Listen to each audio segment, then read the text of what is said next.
Question number 7 from section 5.1. Solve by using the elimination method.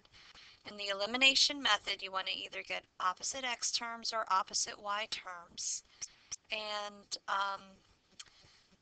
for this one, I'll go ahead and show you how we can do this by getting opposite y terms. To make this have opposite y terms, you need to find the least common multiple of 5y and 4y. And that's going to be 20y. We want one of these terms to have a negative 20y and the other equation to have a positive 20y. We want to have opposite y terms. In order to make the first equation have a negative 20y term, we want to multiply the first equation by positive 4. And we're going to do that on both sides. And in order to make the second equation have a term of positive 20y, we're going to multiply the whole second equation by a positive 5. Now look what happens when you distribute on the left side. 4 times 3x gives you 12x, and 4 times negative 5y is minus 20y. You also want to multiply on the right side. 38 times 4 is 152. Now let's distribute on the second equation. Multiply everything by 5. 5 times 5x is 25x. 5 times 4y is 20y. On the right side, negative 23 times 5 is equal to negative 115. Now we have the equations where x's, y's, and equals are lined up, and we have opposite y terms. We can then add the two equations together. 12x plus 25x is 37x. The negative 20y and the positive 20y are opposites, so that's going to cancel out. Equals 152 minus 115 is 37. We can solve this equation by dividing both sides by 37 and simplifying to get x equals 37 divided by 37, which is 1.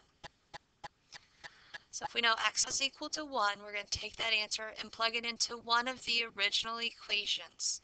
I'm going to use the second equation, but you could certainly use the first equation. The original second equation was 5x plus 4y equals negative 23. I'm going to take the x equals 1 and plug it into that original second equation and substitute. So it's going to be 5 times 1 plus 4y equals negative 23. And we know 5 times 1 is 5. 5 plus 4y equals negative 23. I'm going to subtract 5 from both sides and get 4y equals negative 28. Negative 23 minus 5 is a negative 28. To get y, we want to divide both sides by 4, and that gives us y equals negative 7.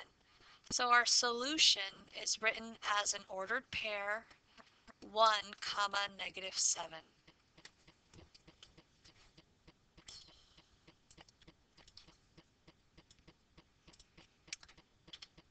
Checking our answer, 1, negative 7.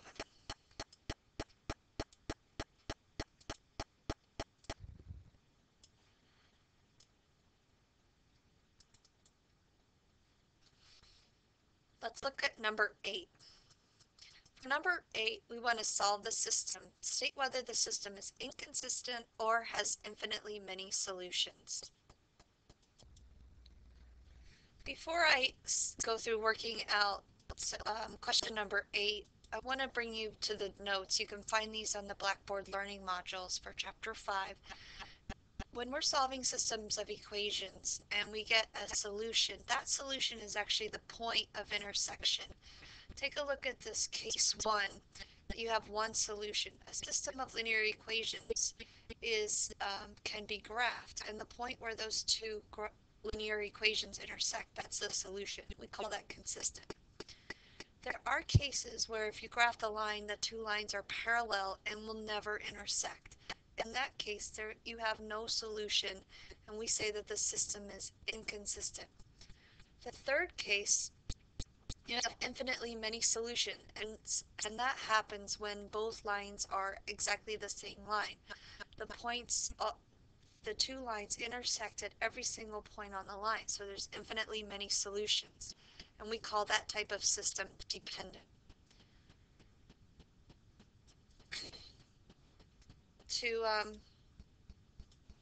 To solve this system, we can use the elimination method. The elimination method, we want to get opposite terms, either opposite x's or opposite y's. Now, if we want to get opposite x's, the first is 40x, and the second equation has a negative 5x. So the opposite of positive 40x would be negative 40x. And the way that you could get the whole second equation to have a term of negative 40x is to multiply by negative 8. If you multiply let's multiply by positive 8, multiply by 8 on both sides. The first equation is 40x minus 8y equals 64. The second equation, if you distribute that positive 8 times negative 5 is negative 40x. 8 times a positive y is plus 8y, and 8 times 8 is 64. We have it set up so that we have opposite terms. We can now add the two equations together. You have 40x minus 40x is 0. Negative 8y plus 8y is 0. So the whole left side, when you add them together, is equal to 0. But on the right side, you have 64 and 64. When you add those together, you get 128. Now this is impossible. There's no way that 0 can equal 128. So we call this a contradiction. There's no way. So this system of equations has no solution. And if it has no solution, we say that the solution is the empty set.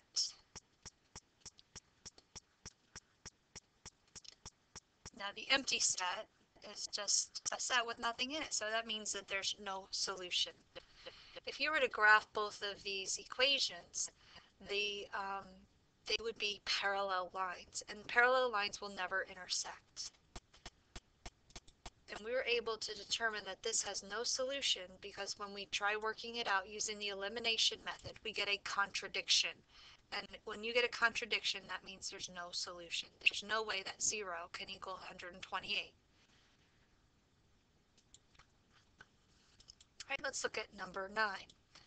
In number 9, we want to solve a system of equations to state whether it's inconsistent or has infinitely many solutions.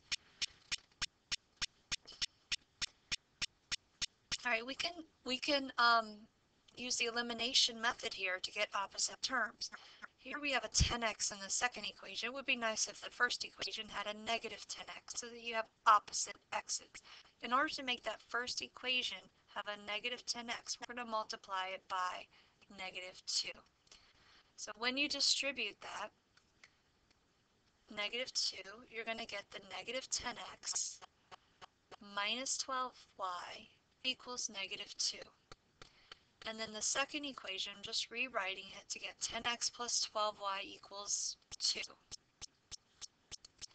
So when we add those two equations together, the negative 10x plus 10x is 0.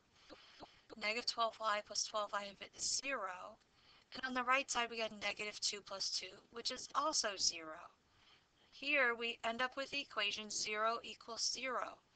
This is not a contradiction. What this means is that the system has infinitely many solutions.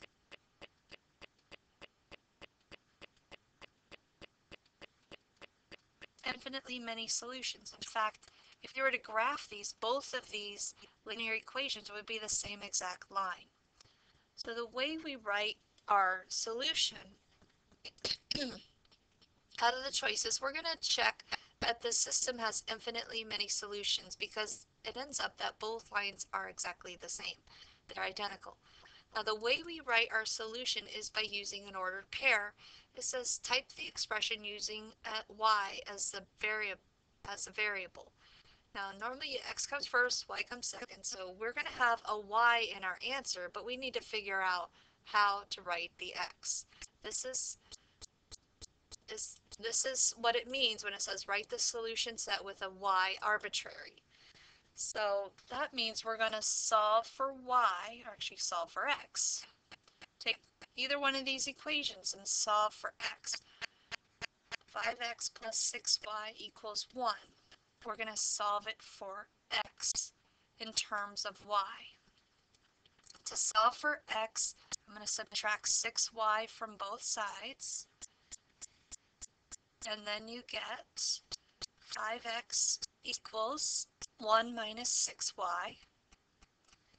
And then I'm going to divide by 5 and get x equals 1 minus 6y divided by 5. Now the solution is typically in the form of x comma y. But when we leave y arbitrary, what we do is we take x, solve for x, and we see that x is 1 minus 6y over 5, and y, leave the y. So for this, I'm going to write this as a fraction. Solve that equation for x, get 1 minus 6y, all divided by 5.